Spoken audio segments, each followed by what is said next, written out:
And on the GDP statement today, over the 2.4% growth of the GDP, the president said that he's touting real wages are higher than pre-pandemic.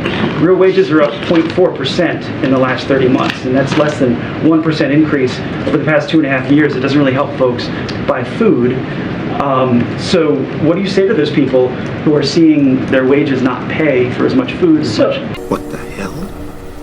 Just to be very clear, we are accounting for inflation when we say wages are at 1.2% higher, and then they were last year, which was at 0.7% higher than before the pandemic. So that is indeed something that we're accounting for. And so, there is a strong job market that exists. The inflation, as you know, has been easing for 12 months straight in a row, 12 months in a row. And so wages are rising, and there's even more low and middle wage workers, which is also important as we look at the data, as we look at the direction this economy is going. And that's helping us catch up from decades of widening wages that we have seen. Oh my God. Thank you, Corinne. There are new reports about back-channel talks, negotiations between the U.S. and Russia, supposedly conducted by former U.S. officials. Are you aware of any such regular contacts, and is there any involvement on the U.S. government's part in those negotiations? I'm not going to go into. I'm not going to get into reporting on conversations outside of the government. And I'm certainly not going to get into diplomatic conversations that we may be having with Russia. That's not something that I'm going to do from here. Hey, great. The tax matter that had Hunter Biden in court in Wilmington yesterday, it had criminal information saying that he hadn't paid 1.2 to about 1.5 million in taxes owed. So my question is, number one, I know the president doesn't talk to him, you said, about his business, but was he aware at the time that he wasn't filing his returns in a timely fashion?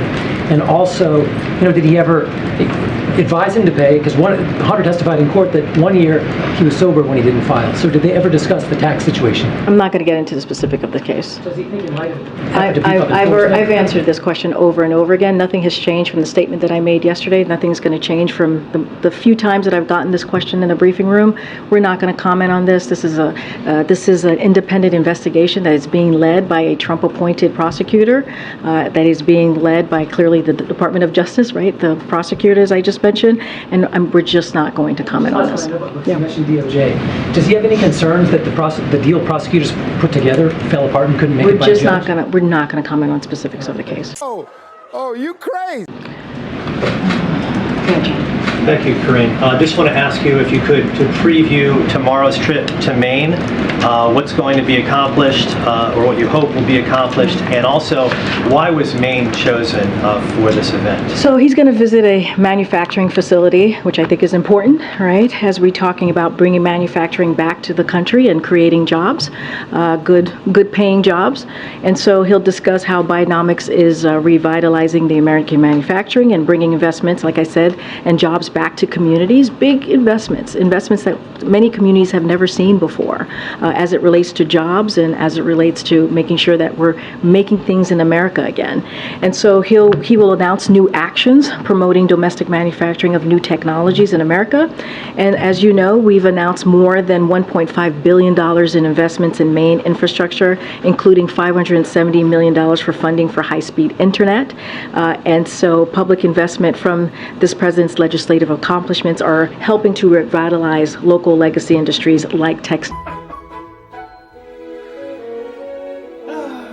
So that's what he's going to be doing tomorrow. It is going to be his first time in Maine. Like the president said, he's a president for everyone. And so we're excited to go there. He's excited to be there to make this announcement, and critical, important announcement to not just the constituents of Maine, the American people of Maine, but also to the country. Separately, you suggested reaching out to the Italian embassy as it relates to why there is no press conference today, no joint press conference. No, that's not what I said. Why they are proceeding to move in the direction that they are moving. I did. I reached out to them during the briefing. Great. And what they said was we didn't insist, knowing that you would not accept. Is that accurate? Would you I have say? no idea. I mean, you're asking me to comment on something that they said. I haven't even spoken to the team yet, so I can't comment on what you're reporting right now. I have to talk to the team. What I can say, it's not a unilateral decision. It's a conversation that happens with the visiting country. Don't have anything more to share on that.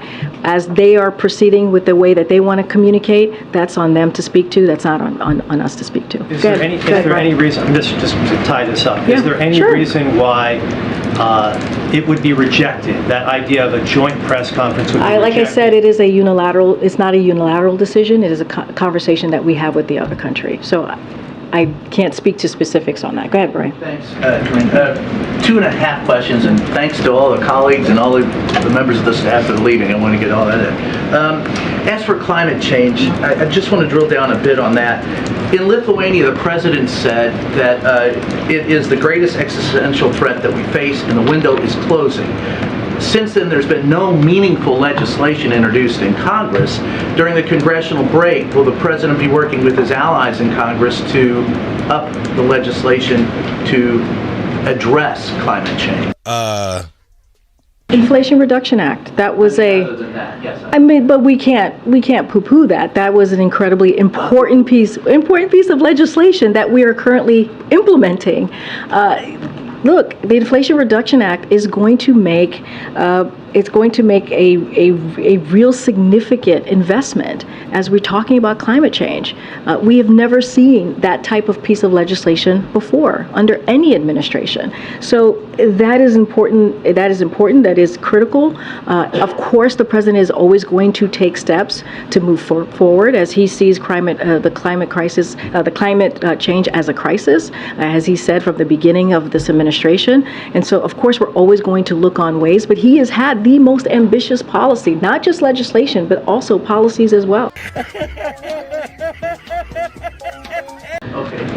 Well, I just wondered if he was working on additional legislation, but We're always looking on ways, and we've already have had ambitious policies to On the deal with climate change crisis. second one, and I Yeah. just want to drill down a little bit on the Hunter Biden thing. And I think this will cut to, I'm not going to ask you to speak to anything other than this administration. Can you state categorically that the administration has neither sought nor received favorable treatment from the DOJ for any investigation into the president, members of the administration, his family, or former President Donald Trump? Absolutely not. The Department of Justice is independent. The president respects the rule of law. He has been saying that since he was before president, and that will remain the case. And then finally, just as far as the questions about the president's health, I think that would be all cleared up if, once again, if we could just ask him to step out of that door into this room for 45 minutes. And so I ask you again to pass that along to him, to ask him to come out and see us. I appreciate the request. Thank you for the request. The president, as you know, again, I appreciate the question, and I get it, and the president understands. You guys want to ask him questions and have the opportunity for him to answer your questions. I do want to say, this is a president that has done more in the first 2.5 years, when it comes to the economy, when it comes to really giving the American people a little bit of breathing room than any other president. All you got to do is look at the data. All you got to do is look at where we are in this country.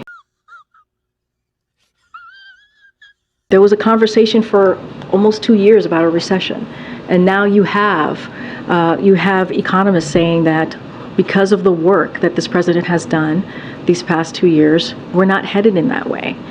And so, this is a president that wakes up every morning thinking about the American people and doing that job and doing the work, and you see that.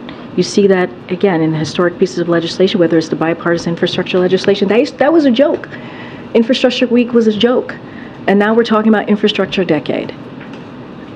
CHIPS and Science Act, we're able to do that in a bipartisan way. You're going to see the president in Maine tomorrow talking about how to bring jobs back to this country, how to bring manufacturing back to this country.